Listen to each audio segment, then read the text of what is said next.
ஜெயினா சொல்டா. Happy 5th anniversary. Thank you. பெரிய அதுல நிறைய விஷயங்கள் இருக்கு. திரும்ப கதையா? கண்டிப்பா. வாவ், செம்ம கிட்ட இருக்கு. அந்த பைக்ல போற டால் இருக்குல்ல, அதுதான் நீனு. ஓகேவா? அந்த மேல ஒரு மூன் தெரியுதுல, மூன் ஆக்சுவலி அது கட்டு ஹாஃப் மூன். ஓகேவா? அது நான் எப்பவுமே நான் உன்னை ஃபாலோ பண்ணிட்டு வரேன். அதுதான் அது அந்த மூனோட மீனிங். பகல் டைம் இந்த சென்ஸ் உன்னோட பாசிட்டிவ் டைம்ல நான் மறைமுகமா இருந்து உனக்கு சப்போர்ட் பண்ணிட்டு இருக்கோம். ஓகேவா?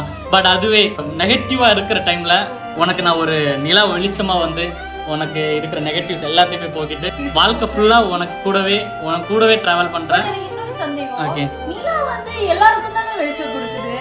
பட் இந்த நிலா உனக்கு மட்டும் வெளிச்சம் தரும். அதனாலதான் வந்துட்டு உனக்கும் எனக்கு ஒரு இது வச்சிருக்கோம் பாரு. இது அந்த கனெக்ஷன், அதுதான் தாலி, நம்மளோட தாலி. ஸோ இந்த நிலா வந்து வேற யாருக்கும் வெளிச்சம் கொடுக்காது, உனக்கு மட்டும் தான் கொடுக்கும். உன்னோட நெகட்டிவ் டைம்ல உனக்கு வந்து வெளிச்சம் கொடுத்து உனக்கு பாதையே தெரியாம இருக்கப்போ உனக்கு ஒரு சப்போர்ட்டிவ் பார்ட்னரா பக்கத்துல கூட. பட் ஒன்னும் பேசி ஜெயிக்க முடியாது. எல்லாம் வந்து உன் கிஃப்ட்டை விட ஒரு ஸ்டோரிக்காக தான் நான் வெயிட் பண்ணுவேன். இந்த மந்த் அவன் எனக்கு என்ன ஸ்டோரி சொல்ல போறான், அந்த கிஃப்ட்டை வச்சு என்ன ஸ்டோரி சொல்ல போறான் அப்படின்னு சொல்லிட்டு வெயிட் பண்ணுவேன். லவ் யூ சோ மச் டார்ச்சிட்டா. So happy love you so much. இவர் கொடுக்குற கிஃப்ட்டை விட அந்த கிஃப்ட்டுக்கு ஒரு கதை சொல்றாரு பாருங்க, அது இன்னும் நல்லா இருக்குப்பா. அந்த கிஃப்ட்டை ஏன் கொடுத்தேன்னு ஒரு எக்ஸ்பிளனேஷன் கொடுக்குறாரு. அந்த கதையை ரொம்ப அழகா சொல்றாரு. இவங்களுக்கு கல்யாணம் ஆகி 5th month ஆனிவர்சரிங்க. ஸோ அதுக்காக ஒரு சின்ன அழகான கிஃப்ட்டை வாங்கி கொடுத்துருக்காரு. என்னப்பா இது அப்படின்னு அவங்க அவளோட ஓபன் பண்ணி பார்த்தா அது ஒரு ஸ்டெடி லைட் மாதிரி இருக்குங்க. ஒரு ஷோகேஸ் பீஸ். அது பார்க்கறதுக்கே செம்ம கியூட்டா காம்பாக்டா இருக்கு. ஒரு பொண்ணு வண்டி ஓட்டிட்டு போற மாதிரி இருக்கு. அண்ட் அந்த வண்டியோட ஒரு கனெக்டர் மாதிரி கனெக்ட் ஆகி ஒரு ஹாஃப் மூன் இருக்கு. அண்ட் அதை வந்து ஆன் பண்ணா லைட் எரியும். பார்க்கறதுக்கே அவ்வளோ பியூட்டிஃபுல்லாக இருக்கு. ஸோ இந்த கிஃப்ட்டை கொடுத்துட்டு இதை நான் ஏன் உனக்கு கொடுத்துருக்கேன் தெரியுமா?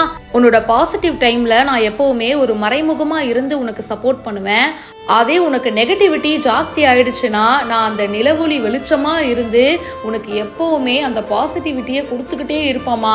அந்த நெகட்டிவிட்டியில இருந்து உன்னை நான் பாதுகாப்பேன் அப்படின்னு ரொம்ப ரொமான்டிக்கா சொல்றாருங்க. எப்படிங்க இப்படியெல்லாம் யோசிக்கிறீங்க? நோட் பண்ணுங்க பாய்ஸ், நோட் பண்ணுங்க.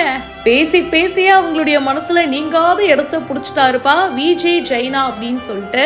ஆல்டின் ஜெயினா சிட்டு அப்படின்றவங்க தான் இந்த வீடியோவை ஷேர் பண்ணியிருக்காங்க. பாஸ், உங்களோட கிஃப்ட்டை விட கிஃப்ட்டுக்கு நீங்க கொடுத்தீங்க பாருங்க ஒரு எக்ஸ்பிளனேஷனு, அது செம சூப்பர்னு பல பேர் கமெண்ட் பண்ணிட்டும் இருக்காங்க. இதை பத்தி உங்களுடைய கருத்துக்களை ஷேர் பண்ணுங்க. இப்பவே ஃபாலோ பண்ணுங்க. எல்லாம் வந்து உன் கிஃப்ட்டை விட ஒரு ஸ்டோரிக்காக தான் நான் வெயிட் பண்ணுவேன். இந்த மந்த் அவன் எனக்கு என்ன ஸ்டோரி சொல்ல போறான், அந்த கிஃப்ட்டை வச்சு என்ன ஸ்டோரி சொல்ல போறான் அப்படின்னு சொல்லிட்டு வெயிட் பண்ணுவேன். லவ் யூ சோ மச் டார்ச்சிட்டா. So happy love you so much. சரி.